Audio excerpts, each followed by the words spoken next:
All right. So, yesterday I gave a very important update, as you know, and I urge you to watch it. And today, probably it's some sort of, unfortunately, a natural continuation of that one. Yesterday, we talked about several things. All the pieces of the puzzle are coming together. We talked about the Saudi decision to recognize Israel, at least in an interview of the Crown Prince to the Atlantic magazine. We talked about the Saudi business in the U.S. We talked about the fact that the Saudis agreed to finance U.S. presence in Syria in order to protect the people there from Iranian expansion. We talked about the fact that we have also the Iranians that are afraid of a coming attack from the U.S. and Israel. There's a leak of information coming from the top levels of the Iranian Revolutionary Guard regarding their knowledge of a plan to attack them. In fact, as I mentioned yesterday, the Iranians purchased billions of US dollars cash and caused by doing so the devaluation of their own currency, the rial, and they also are making very, very harsh statements over the last 48 hours. We know that Iran told Israel that if Hezbollah will be attacked, Haifa will not exist anymore. We hear of Iranian threats on Azerbaijan because they suspect that Azerbaijan is going to allow the United States to take off from their air bases over there towards Iran to destroy things there. It's interesting because the pieces of the puzzle are coming together. If we heard a week and a half ago that Israeli F-35s were seen in the skies of Iran gathering information over regarding their nuclear sites, and if we hear about the 2.5, 3 weeks ago military drill between Israel and America that assimilated a massive Iranian rocket or missile attack on Israel, and if we add to that also the Israeli American latest military agreements, we basically see that the level of readiness for a war is at its peak right now. But what I wanted to talk about today, and you can watch the rest of the information I gave about the Iranian fear of a very imminent attack, you can watch it later on. But I wanted to talk about the chemical attack. Well, yesterday, which was the anniversary, the first anniversary to the U.S. attack on the Syrian airbase.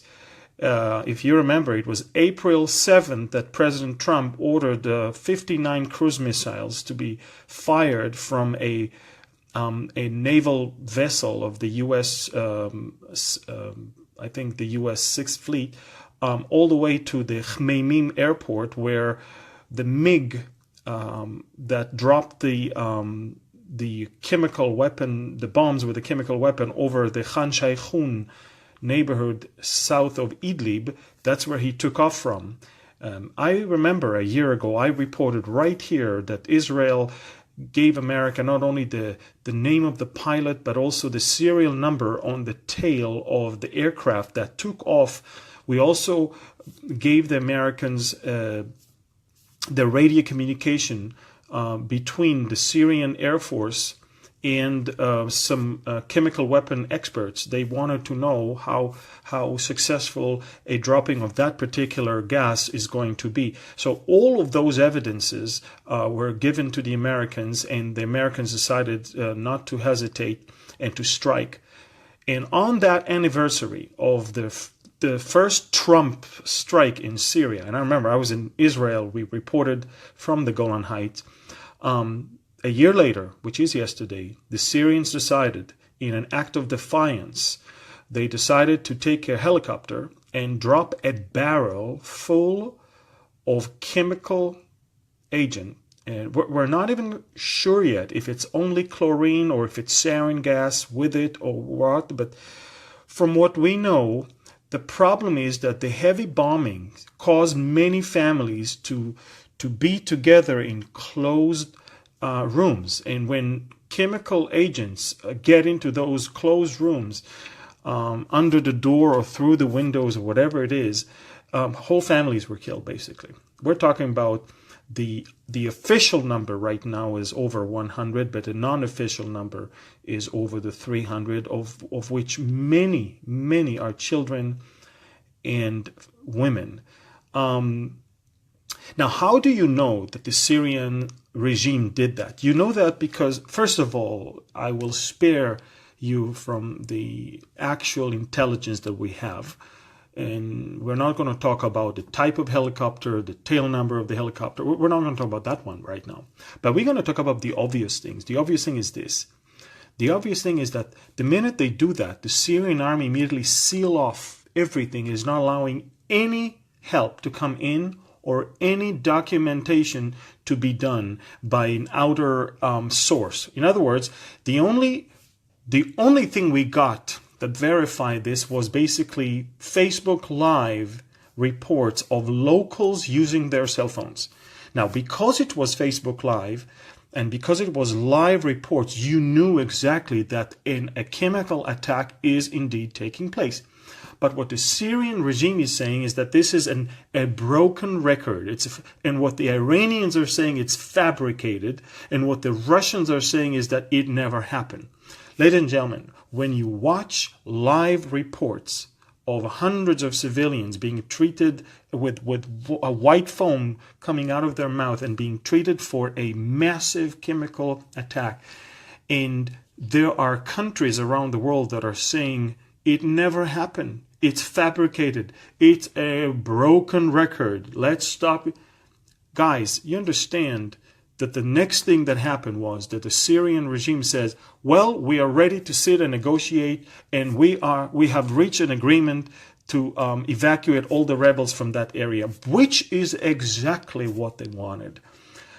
I can't believe that there's still thousands of people that believe the Russian propaganda saying that this is the rebels doing that. Why would the rebels drop that on themselves and they're immediately give up and say we're out of here? You understand that that's obviously not the case. Not beyond that, you want to know that, and I don't know. I can't even imagine the level of hypocrisy. The International Court of Crime in The Hague today announced that it started an initial investigation of the incidents on the Gaza Strip. Now, let me tell you, last week, 18 Gazans were killed, of which 12 were known terrorists that the Hamas itself published their pictures and said they are our warriors with weapons. And the International Court is investigating that, whereas we have a genocide done across our border with barrels of sarin and chlorine dropped on civilian population, and nobody's doing anything. The level of hypocrisy, the level of ridiculous mindset is mind-blowing. I cannot even imagine that. Now, I want you to also understand that for Assad, he has nothing to lose, really. He understands that unless he get rid of the rebels that are right, but probably 3 miles away from his palace, unless he decides to get rid of them, he will never be able to hold on to the last 45% of his country. And so what he's doing is he's saying to himself, Trump wants to be out of here. The Russians they don't agree with the Iranians don't agree with the Russians, the Turks don't agree with me, I don't agree with them. The ISIS is still here. I need to get access to my oil and I need to get rid of those rebels. And in fact, I know that they're not touching the North Koreans, they're not touching the Iranians, they'll never touch me. That's what he thinks. And I think that after what happened in Khan el-Shaykhun on April 4th last year, with less casualties, I think that Trump, he already starts preparing the ground for something bigger, because he just said that big price is to be paid for this thing. He basically blames Russia and Iran as responsible for animal Assad. Now, this is very interesting. President Trump is unmasking everybody there, and he's basically saying, guys, Assad is an animal. But if it wasn't for Russia and Iran, he would have not done that. They always cover up for him. They always tell the world it never happened. They always protect him in the UN. They always protect him all over the diplomatic arena. He is guarded and immune, and we cannot really hold him as responsible, only because he has some patrons over there right now. And what Trump basically says is, I've got the legitimacy, the international legitimacy, to not only harm Assad, but also harm Iran and Russia, basically. Add that to the already open account that President Trump has for Iran. Add that to the fact that in just a few weeks he's going to pull out of the Iran deal, and add that to the fact that he says, according to what he believes, that every conflict in the Middle East has somehow Iranian fingerprints in it, and they're the problem in the Middle East. They are the problem in the Middle East that everybody suffer from. They stir the pot in Yemen, they stir the pot in Iraq, they stir the pot in Syria, and of course in Lebanon. So he believes that, and even of course in Saudi Arabia, he believes that that is the biggest problem right now. Ladies and gentlemen, so two things are now on the table. Two things. One, an immediate response to the chemical attack has to be taken, and the lights in the corridors of the West Wing, as well as the Pentagon, were on all night. They are trying to see what is the best way to hurt Assad, hurt Russia, and hurt Iranian interest in Syria right now. But I think that one of the reasons they're hesitating is, of course, they don't want to hurt more civilians in the course of the action. But another thing that I want you to know is that Iran is bracing towards a massive strike right now. And Iran understands that America is having a different sheriff in town right now. And Iran understands that Israel never, ever had more freedom than it has today to do what it needs to do and what it wants to do in order to protect itself. In other words, America will not stop America will not stop Israel if Israel wants to do something to Iran right now. So the Iranians understand that they must abandon themselves the plan of freezing the nuclear plan. As I mentioned yesterday on my report, the Israeli head of the Mossad was quoted that Iran is racing towards nuclear weapon. In other words, they not only that the agreement and the deal was bad, but actually they don't even keep the agreement, and they are right now, they are under the mindset that if they don't do that, that's their only advantage in the Middle East right now. Iran is hesitating whether to turn to Russia right now and ask for some sort of an agreement with them to protect them in case of a war with America and Israel. They understand that they will have to pay with Russian bases in Iran and Russian access to the Persian Gulf, and I'm not sure they're willing to pay that price. And so we're watching very, very interesting developments in the Middle East right now. Syria is just the playground. It is Russia and Iran that are stirring the pot. Iran is stirring the pot and Russia is covering up for them. And all of them are frustrated that America's presence is there and is stopping the Iranian expansion and is stopping the Russian taking over of the oil and the gas of Syria that is controlled by the Kurds and the American controlled forces over there. America is in the process of building 20 military bases right now. 20, not one, not two, 20. 2,000 American soldiers are on the ground in Syria right now, and President Trump was convinced by the National Security Advisor, by Israel, and by the Saudis that evacuating them right now would be a big mistake. Not only that will destabilize the whole area, but will actually hurt even America in the long run. So I think we're watching some interesting things. Again, President Trump just said that Russia and Iran are responsible for animal Assad, and they will pay a big price. I believe him. So far, every time he said such things, he also made sure to act upon it. So we don't know the minute or the second, but an American strike is imminent. And the question that the Iranians are asking themselves right now is that going to be a strike on our interest in Syria, or is he going to make us pay the price by attacking us in Iran? That's the big question. That's the big riddle. And that's what President Trump will also have to figure out himself. Do I want to go out to that deal with Iran now with that moral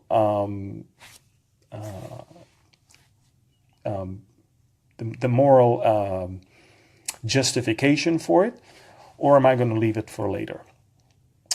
One thing is for sure, the Syrian regime has to pay for it.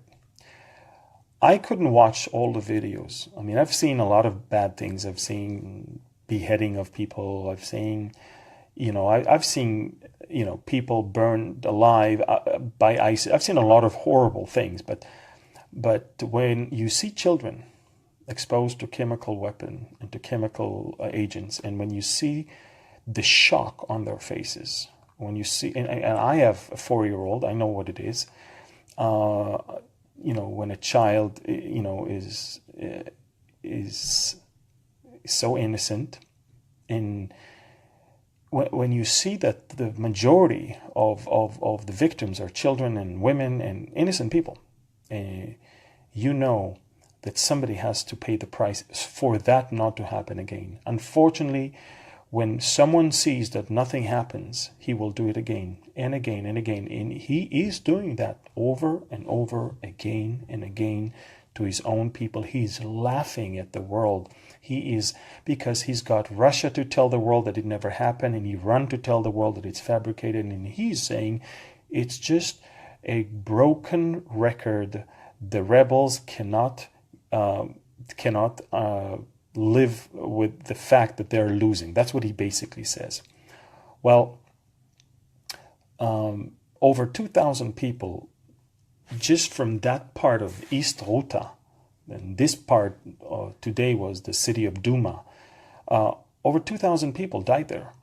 Can you imagine 2,000 people from one area of one suburb of Damascus? It's unbelievable. And the International Court of Crimes, ICC, is busy investigating the events on the Gaza border where 18 Palestinians died, of which 12 were terrorists. And I don't understand that. I don't understand how the world is so blind, how the world is so given to the lie. But when you understand that the prince of the air is Satan, and he's using the media, that's why I call the media the Medianites, then you understand the people are all brainwashed. Even the left in Israel, even the liberals in Israel are completely brainwashed. But the good thing is, Israel is led by a much better person, and the majority of the Israelis are very much sober and understand the twisted liberal agenda that will always justify the evildoer and always try to figure out what is wrong with us that it caused the evildoer to do the evil. That's it. It is twisted. It's baloney, and they just try to feed us with all of that, but we're not buying that one. We're certainly not buying that one. Well, anyway, I just wanted to give you an update on that. Again, watch my update from yesterday. It's already on YouTube. Yesterday I gave quite a detailed update on the Iranian fear from a strike, on the Saudis, on Russians, and the Syrians, and of course the Turks. You really want to watch it. And that's it. God bless you. This is Sunday. It is Rome, Italy right here. And tomorrow we're going to start filming. Thank you for praying for us.